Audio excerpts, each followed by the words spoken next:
네, 오늘은 우리 김서연 성도께서 읽어주셨던 마태복음 21장 6절에서 11절을 본문으로 해서 아주 제목이 짧습니다. 종려주일은 다윗처럼. 뭐라고요? 종려주일은? 다윗처럼. 좋습니다. 예. 종려주일은 다윗처럼이라는 말씀을 가지고 우리 종려주일 말씀을 함께 나누도록 하겠습니다. 유대인들에게 다윗이라는 인물은 그들이 그토록 기다리는 메시아와 관련되어서 절대적인 지분을 가진 인물입니다. 물론 이때 말하는 다윗은 어린 시절의 다윗을, 양치기 소년 다윗을 이야기하는 것은 아닙니다. 유대인들은 다윗 왕의 행보와 비슷한 메시아가 이 땅에 오기를 간절히 기다렸고 다윗 왕처럼 자기를 다스려 줄 왕을 기대했습니다. 그리고 여전히 오늘날도 그런 다윗 같은 왕이 메시아로 올 것이라고 기다리고 있는 유대인들이 있습니다. 이런 바램과 상황들이 왜 생겼냐면 수많은 구약의 말씀들이 이 기다림을 뒷받침해 주기 때문입니다. 먼저 사무엘하 7장 12절에서 13절입니다. 너의 생애가 다하여서 내가 너의 조상들과 함께 묻히면 내가 내 몸에서 나올 자식을 후계자로 세워서 그의 나라를 튼튼하게 하겠다. 바로 그가 나의 이름을 드러내려고 집을 지을 것이며 나는 그의 나라의 왕위를 영원토록 튼튼하게 하여 주겠다. 이 말씀이 하나님께서 다윗에게 주신 말씀입니다. 또 있습니다. 이사야서 9장 6절에서 7절입니다. 한 아기가 우리를 위해 태어났다. 우리가 한 아들을 모셨다. 그는 우리의 통치자가 될 것이다. 그의 이름은 놀라우신 조언자, 전능하신 하나님, 영존하시는 아버지, 평화의 왕이라고 불릴 것이다. 우리 예수님을 얘기하는 거죠. 그의 왕권은 점점 더 커지고 나라의 평화도 끝없이 이어질 것이다. 그가 다윗의 보좌와 왕국 위에 앉아서 이제부터 영원히 공평과 정의로 그 나라를 굳게 세울 것이다. 만군의 주님의 열심히 이것을 반드시 이루실 것이다. 아멘. 이 축복도 역시나 다윗의 자손에게서 예수 그리스도가 날 것이라는 축복을 주신 것이죠. 또 있습니다. 예레미야 33장 15절입니다. 그때 그 시각이 되면 이제 예수님이 오시는 시간을 얘기하는 거죠. 한 의로운 가지를 다윗에게서 도산하게 할 것이니 그가 세상의 공평과 정의를 실현할 것이다. 다른 가문이 아니라 누구 가문이요? 다윗이었다는 얘기죠. 마지막으로 하나만 더 보겠습니다. 미가서 5장 2절입니다. 그러나 너 베들레헴 에브라다야, 너는 유다의 여러 족속 가운데 가장 작은 족속이지만 이스라엘을 다스릴 자가 내게서 내게로 나올 것이다. 그의 기원은 아득한 옛날 태초에까지 거슬러 올라간다. 이 베들레헴 족속에서 나온 왕, 바로 다윗 왕입니다. 그러니 이런 말씀들을 뒷받침해서 다윗 왕과 같은 왕이 우리를 통치해야 돼, 그런 메시아가 와야 돼 라고 생각했던 것이죠. 그런데 정작 신기한 건 다윗이 어떤 인물이었는지에 대한 회상과 추억뿐이지 다윗 그를 닮아야겠다고 생각하면서 스스로 그들이 다윗처럼 될 생각은 없었다는 것입니다. 자신들의 왕 다윗 왕이 했던 것처럼 하나님 앞에 서면 하나님께서 8형제 중 막내였던 다윗을 왕으로 세우셨던 것처럼, 왕으로 기름 부으셨던 것처럼 하나님께 쓰임받을 수 있을 터인데 그냥 유대인들은 다윗 왕을 그저 그리워만 하면서 생각만 하는 것이 이상하게 보일 때도 있습니다. 그저 바라기만 하고 닮아가고 싶지 않은 마음은 어디서부터 온 것일까요?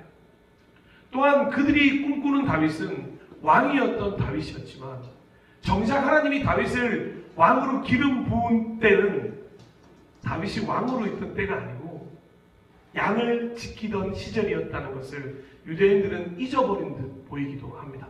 그래서 자연스럽게 다윗 왕에 대해서 말하기는 하지만 다윗이 어린 시절, 양치기 시절에 대해서는 묵상과 가르침은 잘 보이지 않는 것이 사실입니다. 그렇게 하나님은 동기를 보시고 유대인들은 결과를 보고 있는 것이라는 생각이 들었습니다. 우리도 신앙생활하면서 똑같을 때가 있습니다. 하나님은 우리의 동기를 보시고 어떤 일을 맡기시는데 우리는 결과를 보며 어떤 일을 판단할 때가 있다는 거죠. 이게 유대인들의 하나의 특징이라고 볼 수 있습니다. 사랑하고 존경하고 축복하는 예배자 여러분, 오늘은 종려주일입니다. 종려주일은 예수님께서 십자가를 지시기 위해, 그 십자가 죽음을 위해 예루살렘에 입성하신 날을 기념하는 주일입니다. 많은 사람들이 오늘 읽었던 본문처럼 자기들의 겉옷을 벗어서 길에다 폈고 종려나무 가지를 꺾어서 길에 깔기도 했습니다. 그리고 예수님의 앞에 가던 무리, 뒤에 가던 무리들이 뭐라고 외쳤죠? 호산나 다윗의 자손이여 라고 외치기 시작했습니다. 드디어 자신들이 꿈꾸던 다윗 왕과 같은 메시아이신 예수님이 갈릴리나 이런 나사렛 지역에 있는 것이 아니라 예루살렘으로 입성하셨기에 그들의 기쁨은 끝이 없었을 것입니다. 그래, 드디어 때가 왔어. 하지만 그들의 진짜 마음은 여전히 불안함 가운데 있었다는 것을 아십니다. 예수님이 어린 나귀 새끼를 타고 예루살렘에 입성하는 모습이 조금 많이 마음에 들지 않았습니다. 멋있는 백마도 아니고 흑마도 아니고 저런 어린 나귀 새끼를 타고 오는 왕을 나의 메시아라고 생각해야 합니까? 그리고 예수님이 예루살렘에 입성하시기 전에 너무도 많은 시간 동안 나는 십자가를 지러 예루살렘에 가는 거야 라고 했는 말, 그냥 애써 그냥 한 말일 거라고 생각하며 불안함을 없앴습니다. 이제 로마군을 다 물리치고 예루살렘 성전을 회복하고 이스라엘이 다시 이름을 떨치기 시작하는 입성이라고 생각하고 싶었을 것입니다. 오병이어 사건 때를 기억하면서 그래, 이제 우리는 배고플 일이 없을 거야. 죽은 자를 살리신 그 기적의 현장이 있었지 않습니까? 우린 이제 아무도 죽지 않을 거야. 이스라엘은 영원할 거야. 영생을 꿈꾸기도 했을 것입니다. 그저 행복한 일정만이 이제 우리를 기다리고 있을 거라고 유대인들은 생각했습니다. 그런데 정말 더 안타까운 것은 예수님을 따라다니던 12제자 역시 똑같은 마음이었다는 것입니다. 드디어 예수가 왕이 되면 12제자는 주요 요직을 차지하게 될 것이고, 내가 이제 드디어 내 이름을 만천하에 떨칠 수 있겠구나, 그 부푼 기대감을 가지고 있었을 것입니다. 그래서 어린 나귀 새끼를 타고 입성하신 예수님의 옆에서 제자들이 함께 걸으면서 아마 이러지 않았을까 싶습니다. 뒷짐을 딱 치면서 우쭐대면서 그래, 지금 박수 마음껏 쳐봐, 이렇게 하지 않았을까요? 그렇게 예수님이 예루살렘에 입성하는 것만으로 온 도시가 들뜨기 시작했어요. 그리고 저마다 대체 저 선생님은 누구야? 예수님의 정체가 뭐야? 묻기 시작했어요. 그러자 그 정체를 알고 있던 사람들마다 이렇게 이야기했지 않습니까? 갈릴리 나사렛에서 나신 예언자 예수야. 그러니 그 소문이 삽시간에 예루살렘에 다 퍼지기 시작했습니다. 그런데 알고 계십니까? 딱 여기까지였어요. 예수님은 유대인들이 예상했던 것과 전혀 다른 길을 걷기 시작하십니다. 예루살렘 입성 이후에 가장 먼저 하신 행동이 무엇인지 아십니까? 오늘 읽었던 본문 마태복음 21장에 이어지는 본문은 이렇게 기록합니다. 12절입니다. 예수께서 성전에 들어가셔서 성전들에서 팔고 사고하는 사람들을 다 내쫓으시고 돈을 바꾸어주는 사람들의 상과 비둘기를 파는 사람들의 의자를 둘러 엎으시고, 아멘. 로마군들의 상을 뒤집어 볼 줄 알았는데 성전에 가서 이런 일을 하시는 예수님. 이 행동을 시작으로 예수님은 사람들이 원하는 메시아의 길을 조금 더 걷지 않으십니다. 완전히 다른, 진짜 예수님이 가셔야 하는 그 길을 걸으셨습니다. 십자가의 길이었고 생명의 길이었고 모든 인류의 죄를 구원하기 위한 은혜의 길이었습니다. 이렇게 요약할 수 있지 않을까 싶습니다. 사람들이 원하는 길이 아니라 하나님께 순종한 길이었습니다. 그러니 사람들은 어땠겠습니까? 여러분들이 만약 그때 그 유대인들이었다면 어땠을까요? 당황하기 시작하지 않았을까요? 와, 뭐야 이거, 내가 예상했던 예수가 아니잖아. 그리고는 점점 당황은 미움으로 바뀌기 시작했고 예수를 미워하기 시작합니다.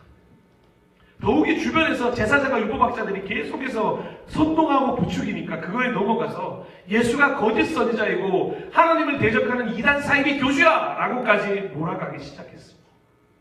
그래서 결국 호산나 다윗의 자손이여 라고 외치던 군중은 이렇게 변해버리고 말았습니다. 마태복음 27장 23절입니다. 빌라도가 말하였다. 정말 이 사람이 무슨 나쁜 일을 하였어? 사람들이 더욱 큰 소리로 외쳤다. 뭐라고 외쳤다고요? 십자가에 못 박으시오. 호산나 다윗의 자손이여, 나를 구원하소서 다윗의 자손이여 라고 외쳤던 군중들이 십자가에 못 박으시오 라고 바뀌었다는 거죠. 도대체 어디서부터 잘못됐을까요? 어떻게 사람들이 이렇게까지 변할 수 있을까요? 하지만 사실 변한 것이 아닙니다. 그저 자신들의 뜻대로 되지 않자 진짜 자신들의 속내를 드러낸 것뿐입니다. 그래서 오늘 우리는 이 종려주의를 맞이하면서 호산나 다윗의 자손을 외치던 사람들의 진짜 속내를 다시금 묵상해 볼 필요가 있다는 거죠. 오늘 우리가 마치 그날 예수님이 예루살렘에 입성하시던 그날 그들의 고백처럼, 그 예루살렘 거리에 모여있던 그 사람들의 고백처럼 진짜 속내는 감춘 채로 거짓 입술로 고백하는 모습은 아닐까 한번 묵상해 보아야 한다는 것입니다. 내가 원하는 예수가 아니라 예수 그리스도를 예수 그리스도로 볼 수 있는 순수함을 회복할 수 있어야 한다는 것입니다. 바로 그 많은 사람들이 기다렸던 다윗 왕이 가졌던 순수함처럼 말입니다. 어린 시절의 다윗처럼 말입니다. 하나님께로 기름 부음을 받을 수 있었던 그 순수함을 오늘 우리 모두도 함께 회복할 수 있었으면 좋겠습니다. 그 순수함이 뭐였냐면 첫 번째는 중심으로부터 오는 순수함입니다. 사무엘상 16장 7절입니다. 그러나 주님께서 사무엘에게 이르셨다. 너는 그의 준수한 겉모습과 큰 키만을 보아서는 안 된다. 이거 제 얘기 아닙니다. 네. 그는 죄송합니다. 그는 내가 세운 사람이 아니다. 지금 저기 시은이 표정이 더 굳어질 뻔했어. 이거 제 얘기 아니에요, 시은자매. 네. 나는 사람이 판단하는 것처럼 그렇게 판단하지는 않는다. 사람은 겉모습만을 따라 판단하지만 나 주는 중심을 본다. 이게 너무 중요한 말씀이잖아요. 이 말씀은 사무엘이 이새의 첫 번째 아들이었던 엘리압이 딱 지나가니까 속으로 와, 역시 하나님이 세우신 사람은 이래야지 라고 엘리압을 보면서 속으로 생각할 때 하나님께서 아유 사무엘아 너도 멀었구나 라는 마음으로 주셨던 말씀이셨습니다. 다윗을 제외한 이새의 7 아들 모두는 전부 겉과 속이 달랐던 거예요. 그래서 7명의 아들이 지나가도록 아무도 하나님의 선택을 받지 못합니다. 그래서 이 말씀이 오히려 다윗을 더욱더 빛나게 해주는 말씀이 된 것이라고 생각합니다. 다윗은 달랐다는 거죠. 다윗은 하나님이 보시기에 중심이 올바르게 서 있었던 사람이었다는 것입니다. 다른 사람들은 겉모습을 보지만 하나님은 우리의 중심을 보기 때문에 다윗의 중심만큼은 하나님이 보시기에 너무도 좋았다는 것이죠. 다윗은 언제나 겉과 속이 똑같았던 사람이었습니다. 그는 한결같은 마음을 가진 사람이었습니다. 아버지 이새가 한번 생각해 보십시오. 나머지 7병들을 다 데리고 갔다는 소식을 여러분이 들었다고 생각해 보십시오. 여러분이 다윗입니다. 여러분이라면 어떻게 하시겠습니까? 나를 빼요? 나를 데려가셔야죠 하고 나도 가야지 않겠습니까? 아니 7병들만 부르는데 나는 아들 아니에요? 나도 가야 되지 않겠어요? 라고 생각하지 않겠습니까? 그런데 여전히 다윗은 무엇을 하고 있었는지 아십니까? 양을 치고 있었죠. 자신이 해야 할 일이 무엇인지를 끝까지 알고 그 일을 마무리하려고 애를 썼다는 이야기입니다. 자신의 형들은 다 간지 알고 있었죠. 하지만 알고 있었던 그것 말고도 더 중요한 일, 아버지가 자신에게 맡긴 이 양들을 쳐야 하는 양식 일들을 마무리해야만 하는 사명이 있었던 것입니다. 가고 싶었지만 이 일을 마무리한 다음에 가도 되겠다 생각한 거죠. 때로는 우리가 순수함이라고 얘기할 때, 중심의 순수함을 이야기할 때 뭔가 엄청난 무엇인가를 이야기하는 것처럼 느껴질 때가 있습니다. 아닙니다. 중심의 순수함은 결코 엄청난 그 무엇인가를 설명하는 단어가 아닙니다. 모든 상황 속에서 계산하지 않는 마음, 자신에게 주어진 환경에서 최선을 다하는 마음입니다. 작은 일이든 큰 일이든 계산하지 않고 최선을 다하는 마음인 것입니다. 그래서 다윗이 훗날 순수함을 잃어버릴 때가 있었거든요. 그래서 자꾸만 자기 손으로 하나님을 위한 성을 지어야만 한다고 하나님께 떼를 썼던 때가 있었습니다. 욕심을 드러낸 거죠. 근데 하나님이 다윗에게 너 순수함을 회복하고 초심으로 돌아가라고 이렇게 말씀해 주셨던 적이 있습니다. 사무엘하 7장 8절입니다. 그러므로 이제 너는 나의 종 다윗에게 전하여라. 나 만군의 주가 말한다. 양떼를 따라다니던 너를 목장에서 데려다가 내 백성 이스라엘의 통치자로 삼은 것은 바로 나다. 아멘. 다윗이 엄청나게 위대한 일을 하고 있을 때 기름 부음을 받았다는 것이 아닙니다. 양떼를 따라다니던 너를, 그저 너에게 주어졌던 그 일을 열심히 하던 너를 내가 택하여서 왕으로 세웠던 것 아니냐? 다시 처음으로 돌아가라. 다시 순수함을 회복해라. 하나님은 우리의 마음과 행동의 일치를 원하십니다. 그것이 중심의 순수함입니다. 우리가 순수한 사람이라고 하면 어떤 사람인지 아십니까? 그 사람의 마음과 행동이 똑같은 사람을 이야기하는 건 아니겠습니까? 그리고 우리가 능글맞다거나 이렇게 이 사람 이렇게 뱀처럼 느껴지는 이런 사람 어떤 사람입니까? 마음으로는 막 시커먼데 겉으로는 이렇게 하얀 늑대 양의 탈을 쓴 사람들이 있어요. 저는 어떻게 보이십니까? 이렇게 가재미 눈을 떠보고 저를 보십시오. 저는 순수해 보이십니까? 우리 옆에 사람 한번 보십시오. 옆에 사람은 옆에 사람 순수해 보이십니까? 네, 고개 숙이는 사람밖에 없거든요. 하나님은 마음으로부터 우러나오는 진심의 행동, 자발적인 마음과 행동을 원하신다는 것이죠. 이것이 중심의 순수함을 보여주는 지표입니다. 자발적인가 억지로 하고 있는가. 하나님은 끝까지 동일하게 매듭을 짓는 것을 원하십니다. 처음 마음 그대로 끝까지 잘 마무리하기를 원하십니다. 이것이 중심의 순수함을 가진 이들의 충성이라는 걸 아십니다.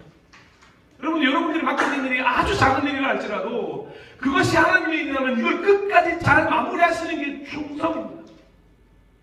하나님은 당신의 사역에 작은 일이냐 큰 일이냐 구분하지 않는 마음을 원하십니다. 작은 일에는 관심이 없고 큰 일에만 관심이 있다면 그것은 하나님을 위한 사역의 중심이 흔들리고 있다는 증거입니다. 예전에 전도사를 처음 시작했을 때는 화장실 청소하는 게 너무 싫었어요. 제가 23년 차 목회자니까 23년 전에는 포세식 화장실이 참 많았습니다. 포세식 화장실 아세요, 여러분? 아시는군요. 예. 야, 생각도 하기 싫습니다. 근데 거기는 매번 주일날 가면 청소를 해야 되는 거예요. 속으로 무슨 생각 제일 많이 했냐면 내가 이거 왜 하고 있어야 돼? 이게 하나님 일이랑 이게 전도사 일이랑 무슨 상관이야? 근데 제가 감히 말씀드릴 수 있건데 저는 거기서부터 만들어졌다고 생각합니다. 제가 그걸 거치지 않고 저 위대한 일부터 어떤 선교의 역할부터 감당했다면 저는 아마 지금도 이 모양인데 교만이 아마 하늘을 찔렀을지도 모르겠습니다. 사랑하는 여러분, 혹시나 지금 작은 일 가운데 계십니까? 나는 큰일 하고 싶은데 나는 성도 한 1000명 되는 교회에 섬기고 싶은데 우리 교회는 그렇지 않네. 1000명에서 990명 모자라는 교회네. 라는 마음이 들어서 이거 너무 작은 일인데 생각하고 계십니까? 아닙니다. 우리 여기서부터 시작합니다. 하나님은 큰 일과 작은 일의 구분을 원하시지 않습니다. 이렇게 말해주죠. 마태복음 25장 21절입니다. 그의 주인이 그에게 말하였다. 잘했다 착하고 신실한 종아. 내가 적은 일에 신실하였으니 이제 내가 많은 일을 내게 맡기겠다. 와서 주인과 함께 기쁨을 누려라. 아멘. 저는 우리 교회가 이런 음성을 곧 들었으면 좋겠습니다. 우리 그날이 올 때까지, 이 음성이 들려질 때까지 비록 작아 보이는 사역이고 적어 보이는 일이지만 믿음으로 걸어갔으면 좋겠습니다. 그리고 가장 중요한 중심의 순수함은 이것 아니겠습니까? 바로 하나님을 사랑하는 마음. 그리고 하나님이 창조하신 타인을 사랑할 줄 아는 마음. 우리 옆에 사람 한번 보실까요? 당신은 사랑받기 위해 태어난 사람입니다. 라고 이야기해 주려고 하는데 왜 벌써 따라 하시는 거예요? 라고 이야기해 주시려고 하는데 벌써 따라 하시네요. 진짜 그렇게 믿으세요? 나만 그런 거 아니고요? 내가 사랑받기 위해 태어난 사람이라는 것은 충분히 순수한 마음으로 내가 믿을 수 있어요. 근데 옆에 사람도요? 한수님 정말 지원이가 그럴까요? 자꾸 늦어요, 답이. 우리 이민아 쌤 어떠세요? 우리 맹성 선생님 맞습니까? 네. 아멘 맹성주 얘기하세요. 정말 믿습니다.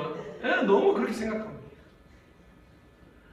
우리가 하나님을 사랑하는 마음, 하나님을 창조하신 타인을 사랑할 줄 아는 마음, 이게 가장 중요한 순수함입니다. 다윗이야말로 위로는 하나님을 사랑하고 옆으로는 사람들을 사랑할 줄 아는 사람이었습니다. 그래서 그의 인생에 우리아라고 하는 가장 큰 벽을 느꼈을 때 그가 가장 무너졌던 때라고 볼 수 있는 거죠. 정말 사람을 사랑했었는데 자기의 부하를 죽였던 살인죄를 범했으니까. 오늘 우리는 어린 시절의 다윗처럼 중심의 순수함을 회복하는 종려주일이 되었으면 좋겠습니다. 그래서 하나님 보시기에 흡족한 우리의 중심이 좀 되었으면 좋겠습니다. 여러분들은 딱 지나가실 때 하나님이 그래 내가 선택한 중심이야. 사랑하는 살리는 교회 성도들은 내가 그 중심을 잘 알아 라고 고백하는 그 하나님의 음성을 들었으면 좋겠어요.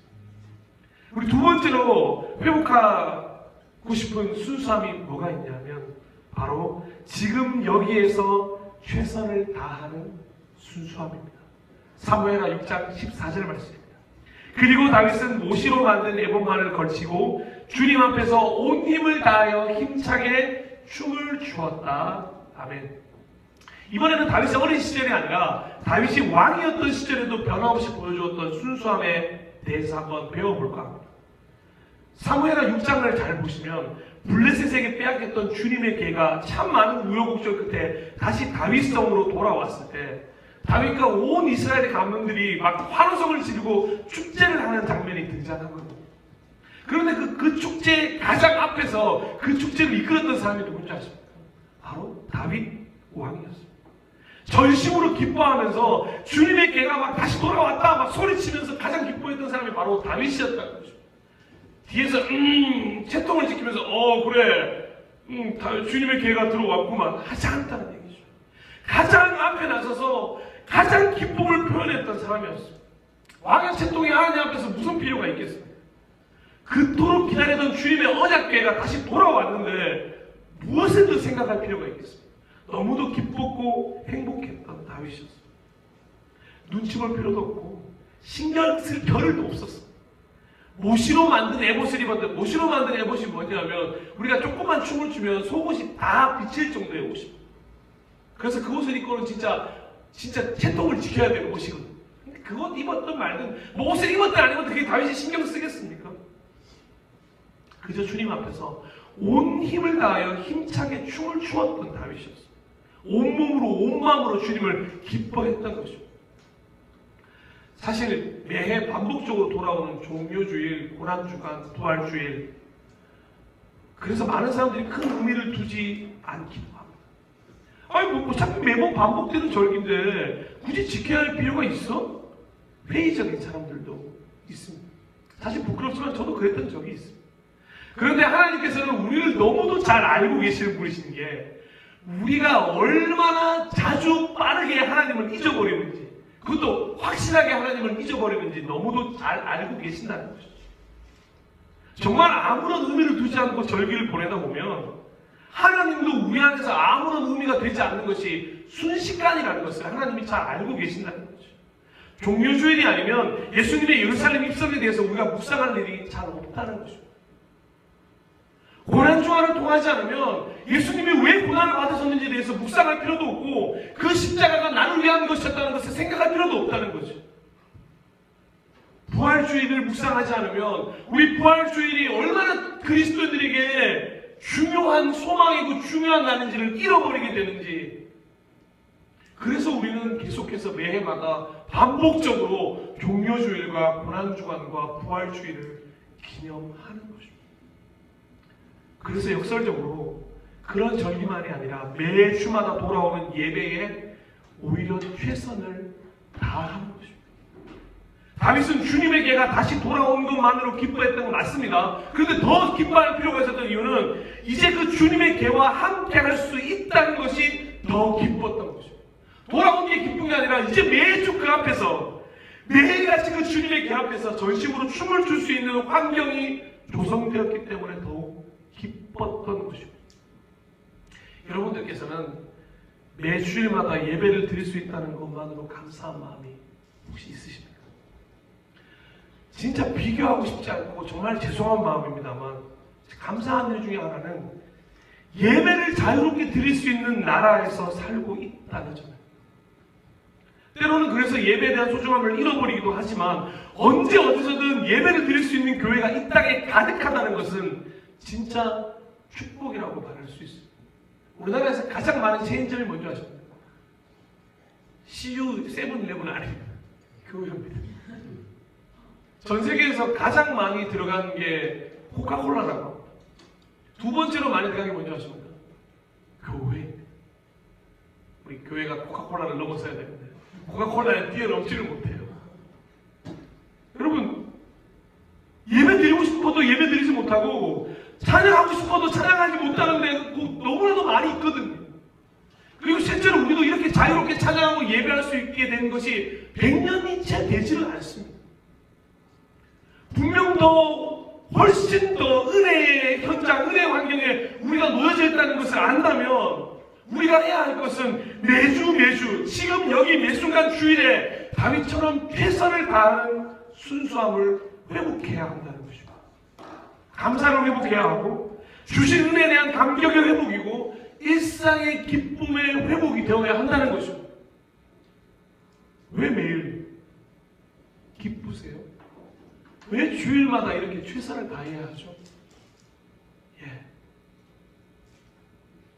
지금 매일매일 최선을 다하는 예배가 쌓여야 우리 매일매일의 삶이 기쁨으로 변화되지 않겠습니다.